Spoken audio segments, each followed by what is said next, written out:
Okay, this is part 3 of Hasty Point Minefield, and I'm going to title this one Guerrilla Tricks. These are some things that I've learned the hard way over the years when I've gone to training centers, things done to us by the Op4, things that I've read about in history on landmine warfare that has been employed in other wars, and there's also some techniques that I was taught as a young soldier, that when I became a leader, I taught my new troops. Now the first one I'm going to show you is a guerrilla tactic that was used by the Op4 sappers at the Joint Readiness Training Center. So in there, they would primarily put their mines on the road to destroy your convoys and stuff. And you would have to clear them. So we have our nice wide road here. And distance, whatever we want to come up with here. Now, what they would do, they would put just a few mines in. Okay? And they would try to locate those mines in the general area where vehicles are going to travel over. Drivers instinctively usually go for the ruts because they figure a vehicle's traveled through there in the past, so that area is safe. So put a mine in here, and then say another 10 meters down the road, they put one on the other side in another rut, and then another 5 meters down, maybe they'll put another one just inside that rut, inside the road, or more towards the outside. Now here's where the trick is. They would do that for just a few mines, and then say 50 meters or 75 meters down the road, they would do the same type of thing. So let's say we've gone down at least 50 meters, and we've put in our next batch of mines going down. Now, why would they have that 50 meter separation? Because engineers are trained that you're supposed to go so many meters after the last detection, and that's when you say that road is cleared. So the Op4 would observe the engineers and learn what that distance is. Is it 10 meters? Is it 25 meters? Is it 50 meters? Then they would tack a little bit onto that. So if it's 25 meters, maybe they'd start the mines again at 35 meters or 40 meters from the last mine. Or you get the idea. So that way, hey, the engineers have cleared the road. They said it's clear. Traffic starts going down it again, and then BAM! Another vehicle hits a mine a little bit farther down. The engineers have to go in again and clear that next section of roadway. And then the Op4 would just keep screwing around with you, doing that going down the road. And they can shut down a huge stretch of roadway by doing that, just spreading out just a few mines going all the way down. Now another little trick that a guerrilla can do,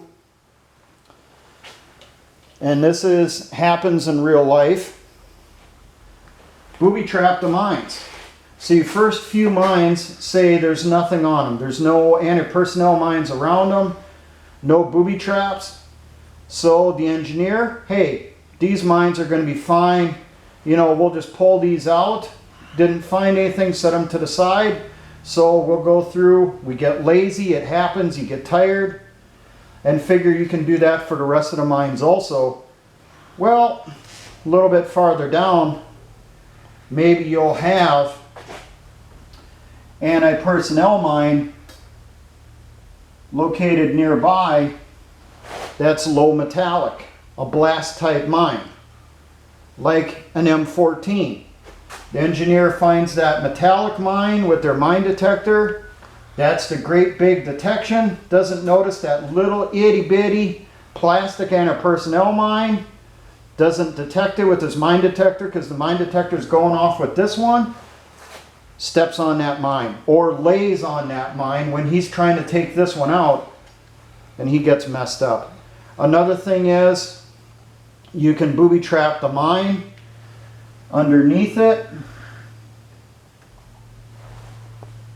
So the engineer goes through, checks the mine, feels underneath, maybe doesn't go all the way to the center, doesn't notice that there's a pressure release device directly underneath it.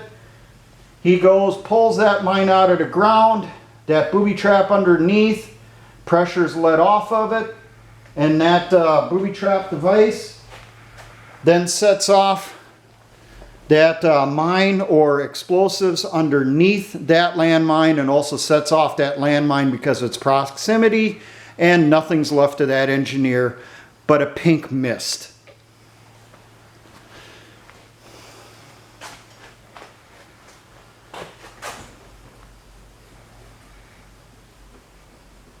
And then you can do like we did in the other two parts of the videos.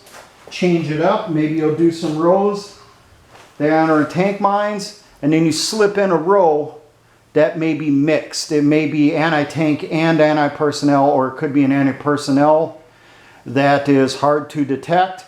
You're looking for those big detections because, hey, they're using all metallic M15s or all metallic TM62 mics or whatever it is. That's what you're looking for. You get that little itty bitty detection. You figure, oh, that's probably just a piece of junk in the road. You go past it. It turns out to be part of the fuse on that low metallic mine. And you take out one of the deminers. Now another little trick. This is one that was taught to me when I was a new soldier, when I was a private. Let's say we have to close off something with a point minefield and we don't have that many mines left. You know, we got a couple row minefields that we got in, and then someone found out, hey, there's a little itty bitty trail, or there's a creek bed over here that you can send vehicles down. So we got to put something in there to close that off to the enemy. So what we would do, we would go through and we would put in, depending on the number of mines. So let's say we got 10 mines. So we'll put in 2 rows. And then, you know, remember your spacing between your mines. Anti-tank mines, you want at least 5 meters.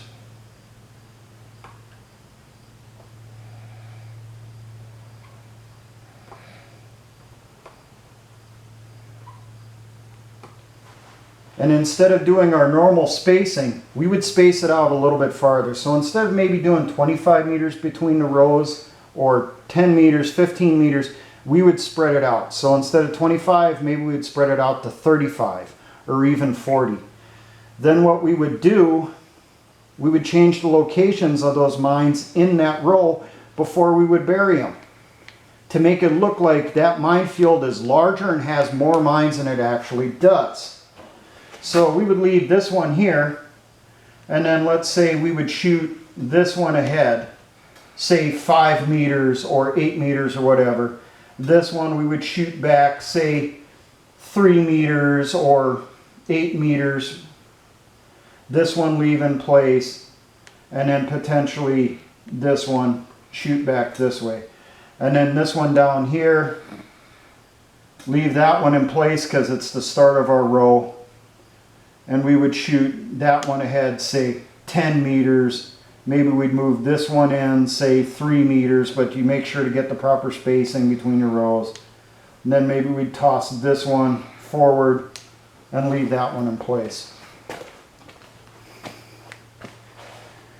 So that we're spreading the mines out. We have actually only 2 rows. But what we have is 2 lazy W rows, if you remember from the row minefield videos. So our rows actually go like this.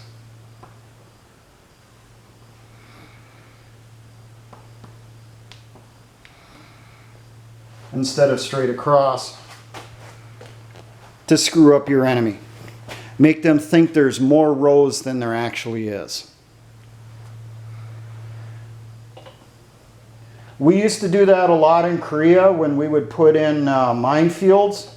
We would have a couple row minefields, and then we'd have maybe that little ditch that's right next to a roadway. Well, we didn't put the mines from the row minefield in that ditch. We got to close it off though. So we would do something like this. put a few mines in there, 2 rows that are spread apart, and then just move the mines at just random distances, either forward or back at random. Make the enemy think that, hey, there's a deeper mine field here than what actually is there. I know someone might ask, what about clustering mines? This is an older technique. There's an actual minefield called a cluster minefield. And that is a video in and of itself, but I'll say I never messed with a cluster minefield because they were considered no longer needed. They were considered potentially illegal. But what we have in a cluster, you would have your anti-tank mine, and then you would put anti-personnel mines around it. And those anti-personnel mines would be kind of at random. I think the doctrine was you could put up to 3. So say we would put, you know, at some random angle, say an M16, a bounding fragmentation mine up here with our tripwires, and then maybe another one off over here, another M16 with tripwires, and then just to screw them up, we would put an M14 or an M16 set the pressure back here. These anti-personnel mines are to protect that anti-tank mine. That's also something that can be done. Another trick that can really screw them up is tying a piece of rope or wire, preferably, to the handle of the mine. Remember, you know, you usually have a handle on there that you can lift and carry the mine. Even on the TM62s, you had that canvas strap on there. Well, that canvas strap has a clip that it's attached to on the mine. You could attach a piece of wire or wire rope or something like that, something that's not going to rot, attach it to that connection point, and then run that over to a bounding fragmentation mine that's hidden off on the side of the road in the bushes. So maybe they don't detect that wire. They start taking that mine out of the ground. Well, that wire, that piece of wire rope, cordage, whatever you're using, it pulls the pin on that bounding fragmentation mine. It comes up out of the ground, detonates right off on the side. They didn't even suspect it. Or daisy chain the mines. I did a video on that a long time ago. With daisy chaining, you have a piece of det cord into the secondary fuse well on the anti-tank mine, goes off to a piece of ordnance hidden on the side of the road. Could be a iron bomb, a drop bomb from an aircraft.